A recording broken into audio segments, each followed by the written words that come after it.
Welcome to Man Does Tech, where I solve the problems you didn't even know you had. You begin by fixing the fundamentals that cause a slice. Start with a slightly closed face and neutral grip. This reduces excessive open face at impact. Position the ball forward and shift 60% of weight toward your front foot so the club approaches the ball shallower. Once done, check that your shoulders and hips align parallel to the target. This helps you swing on a more inside-to-out path. Make small adjustments and feel how the club face squares naturally as you set up. You now change the motion that creates side spin.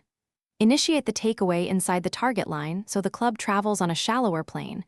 This prevents the over-the-top move that slices. During the downswing, rotate your hips to the target rather than sliding laterally. This produces a more inside-out path and solid contact. At impact, let your forearms rotate so the face squares. This release reduces side spin. Practice slow swings feeling the sequence. Inside takeaway, hip turn, forearm release. You finish by reinforcing the new motion and diagnosing issues. Hold your finish with your chest facing the target and weight fully on the front foot. This confirms you rotated through impact.